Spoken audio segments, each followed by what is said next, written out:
This is kind of an interesting question that relates to that. Is it seems like in life, like you meet kids, little kids, and they all have their own different nature, and it seems like some kids seem to care more than others. Some kids seem to be more intuitive than others. Some kids seem to be more conscious of humans than others. Why is that? Like, I think from a less loving perspective, I judge that as like a good and a bad thing. But it seems like it's a nature thing. Like some people just have that nature. And I just was wondering if you had any thoughts on why that is and where that comes from, or Well, anything. it could come from several places. My first answer to be with you is, why does it matter? Yeah. You deal with each child as the child is. Right. Your determination of why they're that way is not particularly helpful. Right. Now, it is helpful in as much as being able to help people evolve from wherever they are to a state that they find to be more uplifted. But, you know, it could be genetics, it could be experience, it could be, who knows, all the metaphysical explanations of it. You know, it's, in a sense, yes, it seems that that is true. We don't know why, and to some degree it can switch around as an adult. You know, you have a kid that seems very not self-aware, doesn't care about people very much, self-involved. 20 years later, you have someone that's some sort of deeply compassionate world leader. You know, different children have their brains that myelinate at different rates. When a part of the neurons, the functioning of the brain, if you will, it's not like all children are born and their brains are at the exact same state and they can do the exact same things at the exact same time. And it's not even in the exact same order. You know, if you watch linguistic development, you can have some children that just are so far behind in language development. They could barely speak a word. Then the next month they're speaking in sentences. Right. So how these things fit together is by our science right now pretty unpredictable and pretty miraculous. But really what counts is where they are and what their next step is to help them go forward. And wherever they end up is the best that they can end up. You don't want enlightenment for every child. That's one step worse than you wanting it for yourself. It's like forced enlightenment. Yes, exactly. I want you to be enlightened. I had a dream about that. So I just was curious, what do you see as the greatest limitation between men and women in their quest to relate in a loving and compassionate way? I can be a little smartass. Yeah. Well, the biggest limitation that women have is that they're women. Yes. And the biggest limitation that men have is that they're men. Now, that is, of course, not only an intentional wise ass oversimplification. You know, culturally, we form certain images about gender and about things like that in both men and women. And that, in some ways, lays the groundwork for the interaction. You know, in some of the Jeunesse series, one of the ways I like to do this, because, I think sometimes I have, every once in a while, I do have an insight. I don't know, it's valuable if it's useful for people, but one thing I do know, I go back to some of those really smart people in history and look at also things that are written, look at plays, look at commercials, look at all these things that surround us in media, and look at it like an archaeological dig. Let's find what forms our idea of what a woman is and what a man is by what is in the poems. What are the top people who, for example, call themselves, I hate to use the terms, but let's say a feminist or a liberated feminist. You know, there's one in one of the Jeunesse tracks. I went and here I'm picking poems that are supposed to be representative to women about womanhood and to men about men. I can do the man thing because I'm a guy, but what right do I have to go and pick poems about women? That reminds me of this. There was a silly Saturday Night Live skit about, it was a parody on a show, and it's called like The Woman Show, or All About Women. And it's a bunch of guys talking about women and talking about all these very sexist things. And that's what's like, so here I go. So I look and I try to find out who are top, feminist or female representative authors. And then I found a woman that got together, like 30 of them, and they all picked, all these women who are authors, who are published and things like that, picked the top 5 poems that every woman should read that represent that. So I felt pretty good using their authority. Mm-hmm. And when you compare that to the male poems, it's striking. Mm-hmm. And it's striking what these poems educate us to do. Mm-hmm. And by looking at literature, looking at our culture, looking at this stuff that we all produce for each other, mm-hmm. what are these things saying? What are the messages that our children get in language, in video games, in TV shows, in movies, in anything? What are they, Even people with take the word hysteria. A lot of people don't know what the root of that is. And that's something that really slants against women. Yeah. I say, it's hysterical. It's hysterical can now be funny. It's hysterical, history this, history that. It's all about the uterus, and all about things with it. But we have so many subtle poisons that make males a certain way as they go to men, mm-hmm. and females a certain way as they go to women. Mm-hmm. And to become aware of them is striking and startling. And both sexes, humiliating. Yeah. When men find out really how awful we are, it's humbling, it is scary, we don't know what to do. And when women find out similar things, their counterpart, and I've just heard from women, and I know you've gone through it, I hear that it's embarrassing. Yeah. You have top female authors saying things that are so much lock and key into the problem. Right. And what you come to realize with Jeunesse is the dance that we all do. And ideally, people start to divest themselves from that dance. Mm-hmm. But you have to see the dance before you can divest yourself from it. Mm-hmm. And I think it's many weeks of education in groups with men and women that come to trust each other and come to share very directly and look at these things and truly look at them. And my hope is that this study is a transformational process that will bring more and more people to see the different things, or some of the different things that are going on. Mm-hmm. And in bringing this ability to see to people, mm-hmm. the hope is that over time we will evolve beyond it, which I believe so. Mm-hmm. I had learned, like distinctions in language. Once you learn the distinction, like you learn the difference between good and well, mm-hmm. it's very hard to use them incorrectly again. Or nauseous and nauseated, mm-hmm. Someone says, I'm nauseous. Once you understand that distinction, it's very funny. Mm-hmm. To say I'm nauseous, if I'm saying I'm nauseous, it means I am making other people nauseated. The feeling of nausea is something that is very uncomfortable for us. And if we have that feeling, we are nauseated. Mm-hmm. If we are nauseous, we give other people that feeling. Induce nausea. Yeah, so I'm nauseous. Everyone in the room feels nauseated.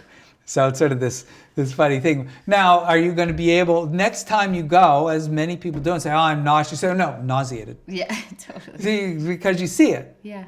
And the point is, when you have these distinctions, when you see it, and especially when you see it, not just because someone like me says so, or trainers say so, or the training says so, or the people in the training say so, so you have a group of men and a group of women that are communicating with each other. Maybe it's just very isolated and not true. But when you see it time and time again in bestsellers, in major movies, and it's not once, not twice, but in an incredibly high percentage of everything you see, then you start to divest yourself more from the dance. And then it becomes more, because you realize it's prevalent. It's not just in your little group. It's not just in your little training. It's not just in some person's mind. That in fact there is evidence. It's incredible. Before I met you, somebody had asked me in an interview what I wanted to do in my career. Like if I could do one thing, what would I do? And I said I wanted to change the way that young women thought and felt about themselves. And so when I came and I found out about Jeunesse, the curriculum for women that you had developed, I felt very relieved because I felt like I knew what I didn't want to be, but I didn't know what to supplant that with.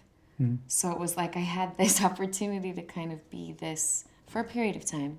When I was on television more regularly, like I had this opportunity to be sort of this example or this idea of something different, something new. But I didn't know like what that was. Like I was like, what is that? And I think it feels like fumbly a little bit. That process still feels fumbly a little bit. And I was just wondering if you had any thoughts or ideas on what a more wise woman or a more evolved woman would look like, or is that a hot topic to ask? No, and I can only approximate it.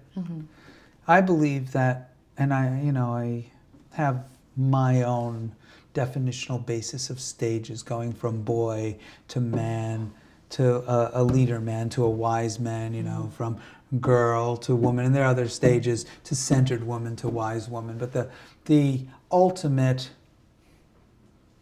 state, ultimate experiential operating state that both males and females reach is one where they can see all of these things, and they also have a deep understanding and compassion for all people in all areas of them, and whatever stage they're at with it. They get it. And they have a deep moral sense of what their experience in life has brought them to understand as good and bad, the morality of being human. So, and I wish there was some little book you could write that gives you all the ethical answers. But moral decision-making, moral questions, ethical questions don't have a single answer. And you can have people on multiple sides of an issue, and sometimes issues have multiple sides, that are all moral, humanist, compassionate, but from where their experience in life and where they come from, that is the authentic way they experience it. And there are many moral questions that really, it's not that there's an answer. It's not the answer to the question that's important. It's the contemplation of the question. And that contemplation brings us closer to being a deeper human.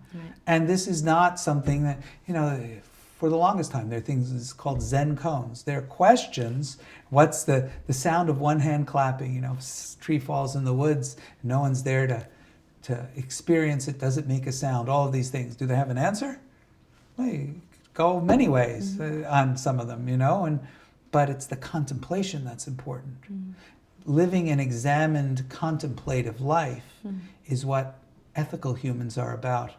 Way back when we were in the jungle, what we ultimately strove to be able to do was feed ourselves, have a family, and feed that family.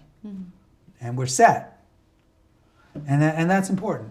People say, oh, well, world shouldn't be about having a family. Well, if none of us had a family, there'd be no future generation. So it is about procreation to some degree. Right.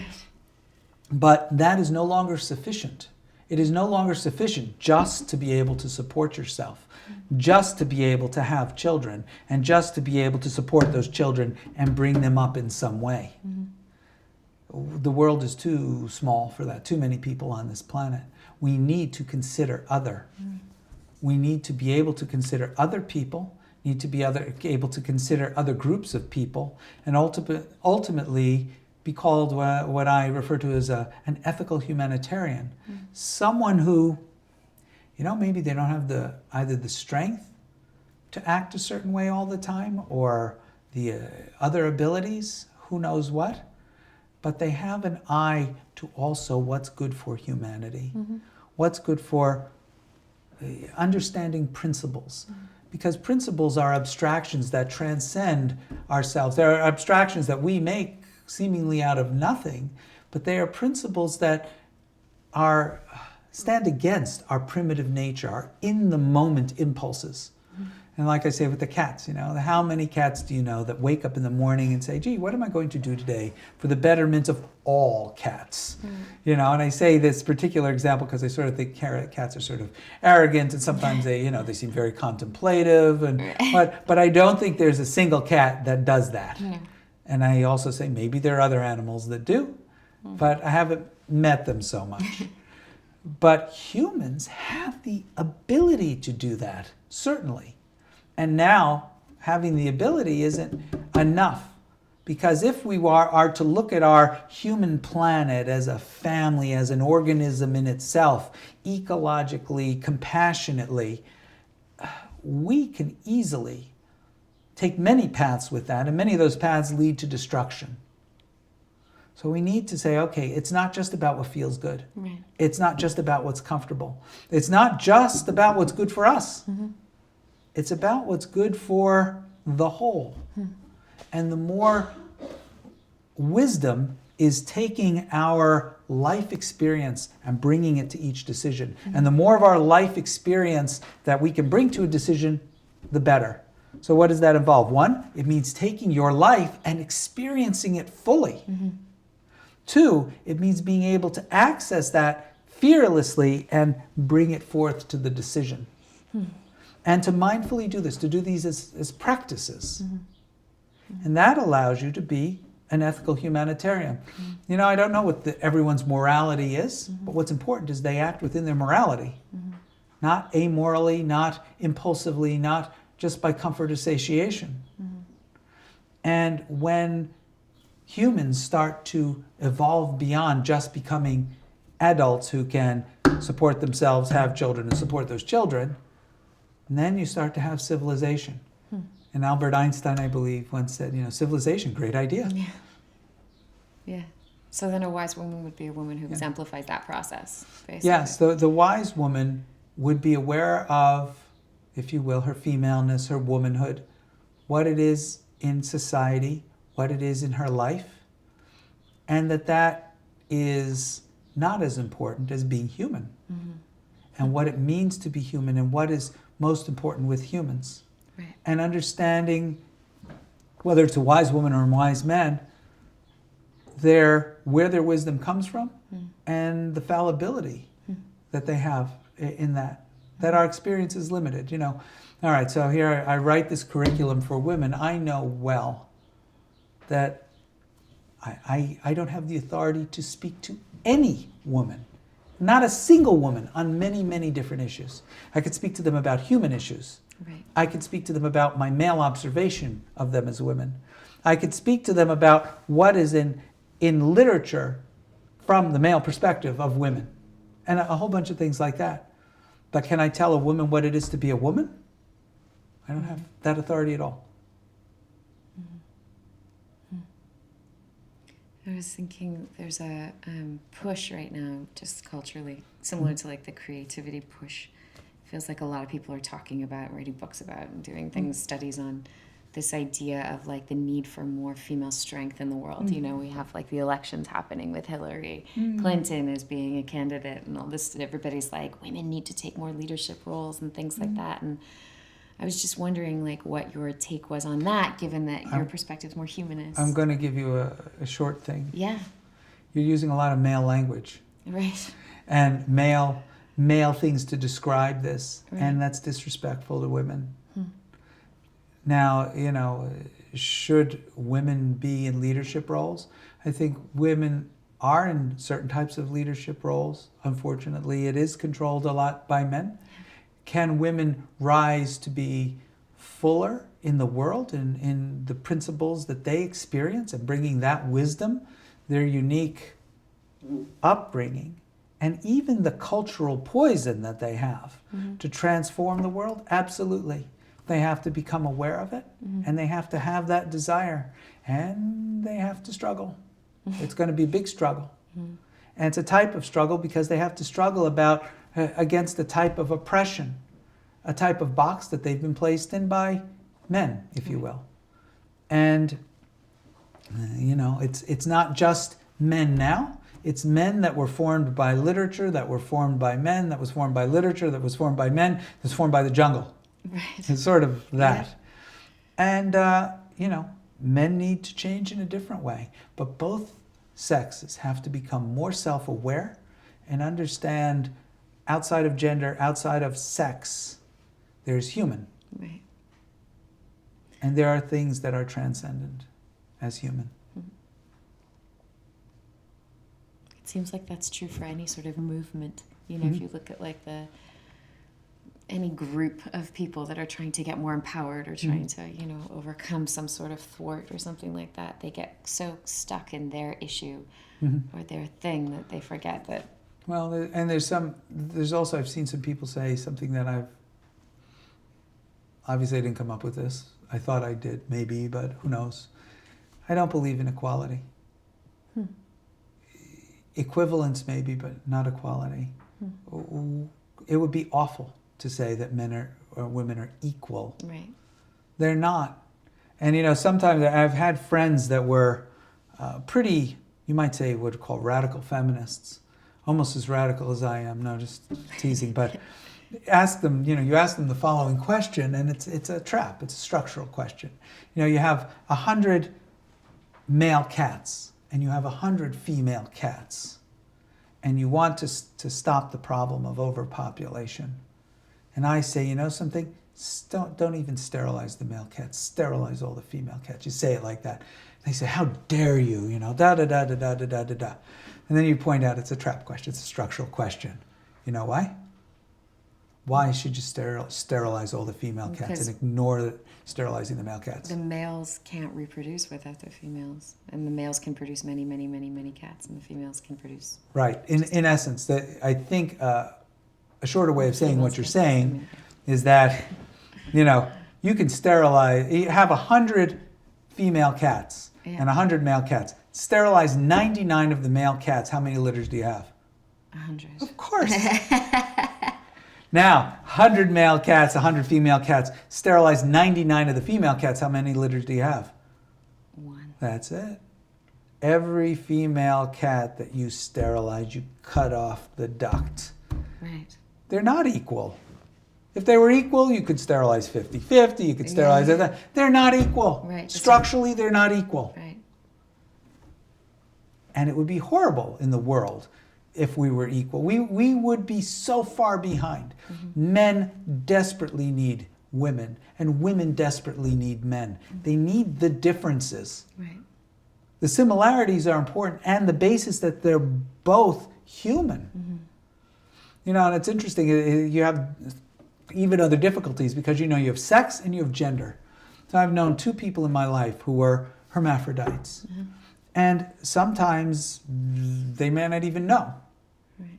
So the question is, all right, you have Jeunesse, and you have someone who was a hermaphrodite, and then they chose, if you will, the male sex organs over the female sex organs or whatever. Should they be allowed in Jeunesse?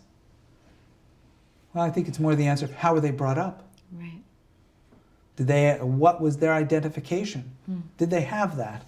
And it's not always clear. And it's really sad because all of these issues, because you have, we have these different gender issues, sex male, sex female. Then you have people there's a whole bunch of different types of things that are non-common variations.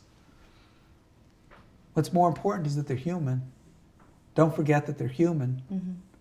We can work out the other stuff.